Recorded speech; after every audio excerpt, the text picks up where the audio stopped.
السلام علیکم۔ کیسے ہیں آپ سب؟ پیارے ساتھیوں، آج کی کہانی ایک ایسی بد کردار ماں کی ہے جس نے ایک شادی شدہ شریف عورت کے گھر کو اجاڑ دیا، اپنی بیٹیوں کو اس کے شوہر کے پیچھے لگا دیا۔ کیا کوئی کسی کے گھر کو اجاڑ کر سکھی رہ سکتا ہے؟ آج کی کہانی ہے ہر ایک کے لیے عبرت کا نشان۔ سنیے گا ضرور آخر تک۔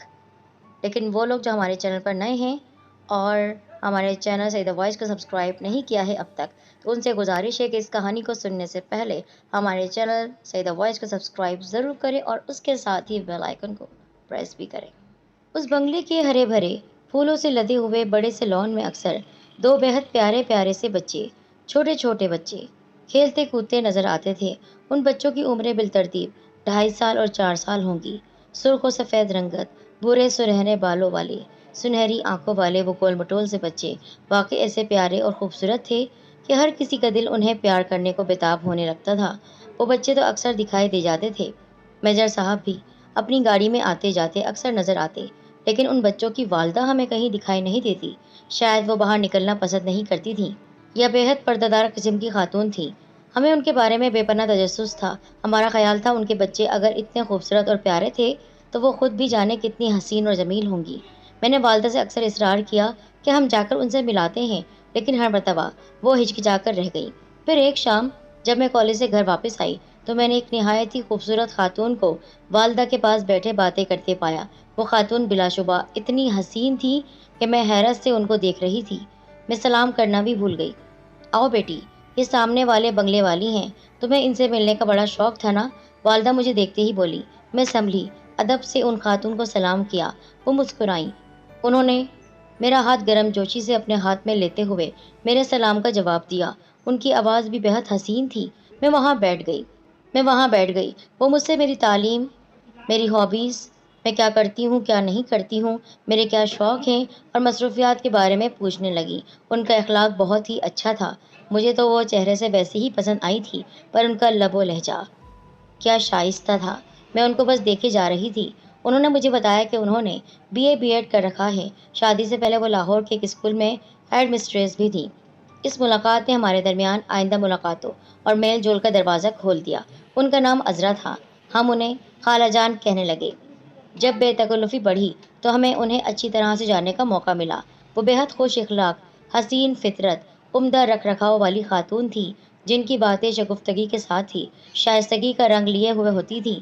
بڑی بارسوخ اور امیر کبیر گھرانے سے تعلق کے باوجود ان میں غرور اور تکبر نام کی کوئی چیز نہیں تھی۔ وہ کوارٹروں میں رہنے والی تمام خواتین سے بہت ہی اچھے طریقے سے ملتی تھیں۔ وہ ہم سے کئی زیادہ امیر تھیں، لیکن ہمارے پاس ایسے آتی تھیں جیسے ہماری سگی خالہ۔ سب کے بچوں کو پیار کرتی تھیں کہ جو بھی ان سے ملتا تھا ان کے گن گانے لگتا تھا۔ لیکن ان کے شوہر میجر اشفاق اور ہی طرح کے آدمی تھے، اپنے خول میں بند، کسی سے میل ملاپ نہیں رکھنے والے تھے۔ ابا جان سے ان کی کبھی کبھار الیک سلیک ہو جاتی تھی اور بس۔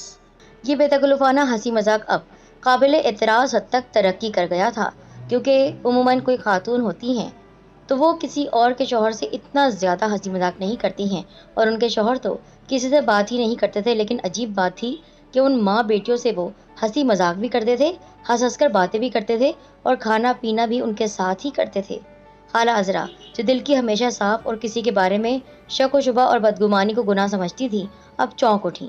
انہیں ایک دم یہ احساس ستانے لگا کہ ان ماں بیٹیوں کی نیتیں اچھی نہیں ہیں۔ وہ ان کی ازدواجی زندگی کے لیے خطرہ بن رہی ہیں۔ ان کی فطری نیکی اور شرافت نے انہیں ان ماؤں بیٹیوں کو کچھ کہنے کی اجازت نہیں دی۔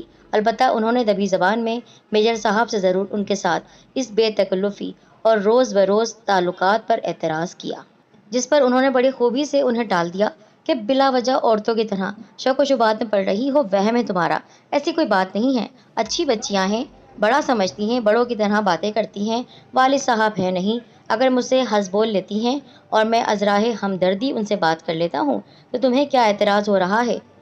خالہ عذرا اب تک شک میں مبتلا تھی، لیکن اب یقین ہو گیا انہیں۔ وہ کہاں مطمئن ہونے والی تھی؟ ان ماں بیٹیوں کے ان کے یہاں اتنا زیادہ آنے جانے پر آس پڑوس کے لوگوں میں باتیں ہونے لگی۔ خالہ عذرا کی ہمدرد پڑوسن نے انہیں اپنے خاوند پر کڑی نظر رکھنے اور ان ماں بیٹیوں پر اپنے گھر کے دروازے بند کر دینے کے مشورے دینے لگی۔ ہمیں یہ سب کچھ سن کر شدید ذہنی دھچکا لگا، بے حد صدمہ پہنچا۔ خالہ عذرا جیسی خاتون کیا اس قابل تھیں کہ ان کے شوہر ان سے بے وفائی کریں؟ ان جیسی پاکیزہ طور طریقے والی خاتون، وفا شعار، خدمت گزار بیوی جو کہ اتنی زیادہ خوبصورت تھی، کوئی کمی نہیں تھی ان میں، ان کو چھوڑ کر ایسی بے لگام، بے حیا، بد کردار عورتوں کے چنگل میں جا پھنسے۔ یہ ایسا معاملہ تھا جس نے ہمیں الجھا کر رکھ دیا۔ بعد میں جب ہم نے ان لیڈی ڈاکٹر اور ان کی بیٹیوں کو دیکھا تو ہمیں احساس ہوا کہ معاملہ واقعی سنگین ہو چکا ہے، ان لوگوں کے ارادے اچھے دکھائی نہیں دے رہے ہیں۔ یہ لیڈی ڈاکٹر، جن کا نام رفت تھا، ایک مقامی ہاسپٹل میں بڑے عہدے پر فائز تھیں۔ انہیں خوب سہولیات اور بہت ہی زیادہ آسائشیں ملی ہوئی تھی۔ کچھ مرحوم خاوند کی جائیداد بھی تھی۔ اس طرح ان کا رہن سہن خوب امیرانہ تھا۔ وہ بوڑھی ہونے کے باوجود خوب اسمارٹ، پروقار اور شاندار تھیں۔ ان کا ایک بڑا بیٹا تھا جو امریکہ میں تھا۔ اس نے وہیں ایک امریکن لڑکی سے شادی رچا رکھی تھی۔ 3 بیٹیاں تھیں جو خوبصورت ہونے کے ساتھ ساتھ خوب فیشن ایبل، آزاد خیال، مردوں سے غیر ضروری تعلقات رکھنا، ناجائز رشتہ رکھنا۔ نہ جانے کتنے مردوں کو وہ اپنے گھر لا چکی تھی اور ان کے گھر جا چکی تھیں۔ جب انہیں احساس ہوا کہ ان کی شادی کی عمریں نکلی جا رہی ہیں تو انہیں اپنے گھر بسانے کی فکر ہوئی۔ چنانچہ سب سے پہلے بڑی بہن ارم کے لیے رشتے کی تلاش ہوئی، جو اس وقت تک 35 سال کی ہو چکی تھی۔ ادھر ادھر سرمایہ کے باوجود انہیں جب حسب خواہش کوئی کنوارا رشتہ نہیں ملا، سر مار لیا، یہاں تک کہ کوششیں کر لیں، مردوں کے سامنے اپنی ادائیں دکھا دی، تو انہوں نے شادی شدہ مردوں کو تاڑنا شروع کر دیا۔ یوں ہوتے ہوتے ان کی نظر میجر اشفاق پر آ گئی۔ دراز قد، بہت ہی خوبصورت سے پروقار میجر اشفاق ارم کو بری طرح سے بھا گئے۔ چنانچہ اپنے منصوبے کے تحت ان ماں بیٹیوں نے انہیں شیشے میں اتارنے کی کوششیں شروع کر دی۔ شریف فطرت خالہ عذرا ان کی چالوں کو سمجھ نہیں سکیں اور ان سے خلوص اور محبت برتتی رہیں۔ انہیں اپنے شوہر پر مکمل اعتماد اور بھروسہ تھا، اس لیے ان کے ساتھ ان عورتوں کی بے تکلفی انہیں کسی شک میں نہیں ڈالتی تھی، نہ خطرے کا احساس دلاتی تھی۔ وہ سمجھتی تھی ان کے شوہر تو کسی کو آنکھ اٹھا کر دیکھتے بھی نہیں ہیں، اور اگر ان سے باتیں کر رہے ہیں تو صرف ہمدردی ہے، کیونکہ بن باپ کی بچی ہیں۔ لیکن ان کو کیا پتا تھا کہ ان کے شوہر پر ڈاکہ ڈال رہی ہیں وہ ماں بیٹیاں، خاص طور پر ان کی بڑی بیٹی، جو کہ ان سے غلط تعلقات بھی رکھ چکی تھی۔ انہیں اس بات کی خبر تھی ہی نہیں۔ وہ اتنی معصوم تھی کہ انہیں پتہ ہی نہیں چلا کہ وہ اس قدر ان کے گھر آ رہی ہیں تو کس وجہ سے آ رہی ہیں۔ پھر ان کو شک ہوا، اور شک جب ہوا جب ان کے شوہر حد سے زیادہ گزر چکے تھے اور ان کے ساتھ رویہ ایسے ہو گیا تھا جسے وہ ان کی بیٹی نہیں بلکہ ان کی بیوی ہو، ان کی گھر والی ہو۔ پھر میجر اشفاق کا رویہ ان کے ساتھ بہت ہی روکھا روکھا سا رہنے لگا۔ وہ بہت ہی کم ان کے پاس بیٹھتے اور انہیں اور بچوں کو کہیں گھمانے پھرانے میں نہیں لے جاتے تھے۔ اکثر وہ تنہا ہی ڈاکٹر رفعت کے گھر چلے جاتے، جہاں سے کافی دیر بعد ان کی واپسی ہوتی۔ خالہ عذرا کی شکایت پر وہ ان سے کوئی نہ کوئی بہانہ بنا دیتے، اور ایک دن تو انہوں نے ان پر ہاتھ ہی اٹھا دیا کہ تم جیسی جاہل عورت بس شوہروں پر شک ہی کرتی ہو، اگر میں وہاں جاتا ہوں تو یہ میرا مسئلہ ہے، تمہارا نہیں، تم اپنے کام سے کام رکھو۔ ڈاکٹر رفعت اور ان کی بیٹیوں نے میجر اشفاق کو پوری طرح سے اپنے چنگل میں پھانسنے کے لیے اب انہیں تحفے تحائف دینے اور ان کی دعوتیں بھی کرنا شروع کر دی، جن میں خالہ عذرا بھی مدعو ہوتی تھیں، لیکن ان کی حقیقت بس ایسی تھی جیسے آٹے میں نمک کے برابر، یعنی ان کا آنا تو بس فرضی ہوتا تھا۔ توجہ کا مرکز میجر اشفاق ہوتے تھے۔ وقت گزرنے کے ساتھ ساتھ میجر صاحب ان عورتوں کے چنگل میں پوری طرح سے پھنستے چلے گئے۔ خالہ عذرا سے ان کا سرد مہر رویہ اب باقاعدہ بیزاری بلکہ نفرت کا رنگ اختیار کرتا گیا۔ وہ بھی اب انہیں اجنبی لگنے لگے۔ وہ ان پر کوئی توجہ نہیں دیتے اور مکمل نظر انداز کیے رکھتے۔ خالہ عذرا تنہا تھیں، ایسی جگہ رہ رہی تھی جہاں پر کوئی رشتہ دار بھی نہیں تھا، شوہر بھی چھوڑ چکا تھا۔ اپنے میکے والوں کی پریشانی اور فکر کے خیال سے وہ انہیں اپنے حالات سے آگاہ کرنے سے ڈرتی تھی، جبکہ میری والدہ انہیں بار بار مشورہ دے چکی تھیں کہ وہ انہیں خط لکھیں اور اپنے باپ بھائیوں کو تمام حالات سے آگاہ کریں۔ ان کی مداخلت بہت ضروری ہے، آپ کے شوہر تو ہاتھ سے نکلتے جا رہے ہیں۔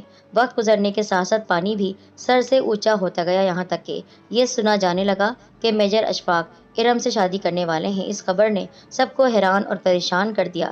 بیچاری خالہ، ان کے دکھ کو دیکھ کر ہمیں بہت ہی شدید رنج ہوتا تھا، صدمہ تھا، اتنی خوبصورت بیوی کو چھوڑ کر ایک بد کردار عورت کے پیچھے پڑ گئے۔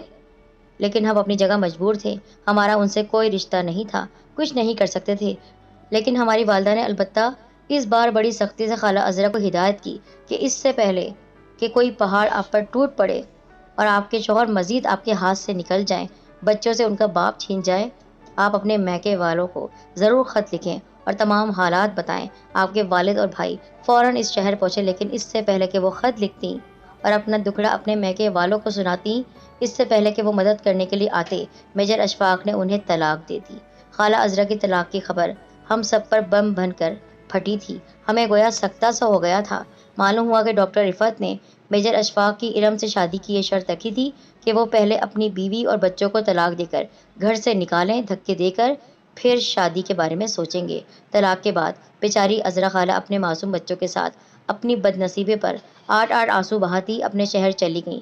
یوں ارم کے لیے میجر اشفاق کا گھر خالی ہو گیا اور اب صرف فرض نبھا رہے تھے۔ لیکن جب شادی کے چند دن باقی رہ گئے تو ایک ایسا واقعہ رونما ہوا کہ ان کے نکاح سے پہلے یہ واقعہ ہوا جس نے ان کی زندگی کو پلٹ کر رکھ دیا اور لوگوں کے سامنے ان کی زندگی کو عبرت کا نشان بنا دیا۔ کہا جاتا ہے نا کہ مظلوم کی آہ سے ڈرو، یہ عرش الہی کو ہلا دیتی ہے۔ حرف بحرف سچ ہوتا دکھائی دیتا ہے یہ قول۔ ہوا یہ تھا کہ اس شام میجر اشفاق اور ارم شہر سے باہر لانگ ڈرائیو کا لطف اٹھا رہے تھے، ایک خطرناک پہاڑی موڑ پر جہاں پچھلے دنوں بارشوں کے سبب سڑک پر پھسلن ہو رہی تھی۔ کار بے قابو ہو کر الٹ گئی اور قلابازیاں کھاتی ہوئی سینکڑوں فٹ نیچے جا گری۔ انجن کے پھٹنے کے دھماکے کے ساتھ اس میں آگ لگ گئی اور اس کے چیتھڑے اڑ گئے۔ میجر اشفاق اور ارم بھی اڑتے ہوئے دور جا گرے۔ وہاں سے گزرنے والی گاڑیوں کے لوگوں نے انہیں بمشکل تمام ہاسپٹل پہنچایا تھا۔ وہ دونوں بے ہوش تھے اور کافی حد تک جھلس چکے تھے، مرے نہیں تھے، کیونکہ قدرت کو لوگوں کے سامنے ان کو جائے عبرت بنانا تھا۔ کئی دن ان کا علاج چلتا رہا۔ جب انہیں ہاسپٹل سے ڈسچارج کیا گیا تو میجر اشفاق کی یہ حالت تھی کہ ان کی دونوں ٹانگیں گھٹنوں سے اوپر تک کاٹ دی گئی تھی، اپاہج ہو گئے تھے، اور ارم کا چہرہ اس حد تک جل گیا تھا کہ اسے دیکھ کر خوف آتا تھا۔ اس کی ایک آنکھ بھی ضائع ہو گئی۔ اب ظاہر تھا کہ ان کی کیا شادی ہونی تھی۔ میجر اشفاق کو فوج سے نکال دیا گیا، وہ چھپتے چھپاتے اپنے شہر چلے گئے۔ ڈاکٹر رفعت اپنی بیٹیوں کے ساتھ جانے کہاں غائب ہو گئی۔ اس موقع پر سب نے یہی کہا تھا کہ ان ظالموں نے خالہ عذرا اور ان کے معصوم بچوں کی آہ لی ہے، جس نے عرش الہی کو ہلا کر رکھ دیا ہے۔ ڈاکٹر رفعت نے اپنی بیٹی کا گھر بسانے کے لیے ایک شادی شدہ عورت کا ہنستا بستا گھر اجاڑا اور اب اس کی بیٹی عمر بھر کے لیے اپنے گھر بسانے کے لیے معذور ہو گئی۔ اور یہی نہیں بلکہ کہا جاتا ہے کہ ان کی دونوں بیٹیاں غلط چکروں میں پھنس گئی تھیں، مردوں سے ناجائز تعلقات تھے اور ان میں سے کسی ایک مرد نے اس پر تیزاب پھینک دیا اور دوسری کو قتل کر دیا۔ کیا ہوگا انجام ایسی ماں کا جس نے خود اپنی بیٹیوں کو جہنم رسید کر دیا، خود اپنے ہاتھوں سے ان کو جہنم میں دھکیل دیا۔ یہ نہیں سوچا کہ کسی شادی شدہ زندگی میں ہم دخل اندازی کر رہے ہیں۔ ایک شادی شدہ عورت جو کہ اپنے شوہر سے اتنی محبت کرنے والی، ان بچوں کو ان کے باپ سے الگ کر دیا، اپاہج کروا دیا زندگی بھر کے لیے۔ اللہ تعالیٰ کے عذاب کا تو وہ نشانہ بنا ہی، لیکن کیا ہوگا ان مظلوموں کا جن کی اس نے آہ لی۔ ایسی بیٹیاں جو کسی کے گھر کو اجاڑ دیتی ہیں، کیا وہ سکھی رہ سکتی ہیں؟ کیا وہ اپنی زندگی میں خوشیاں بھر سکتی ہیں؟ ایسے لوگ کبھی بھی خوش نہیں رہ سکتے ہیں۔ ایسی مائیں جو اپنی بیٹیوں کی غلط انداز میں تربیت کرتی ہیں، وہ خود بھی ایسے انجام کو پہنچتی ہیں جیسا کہ وہ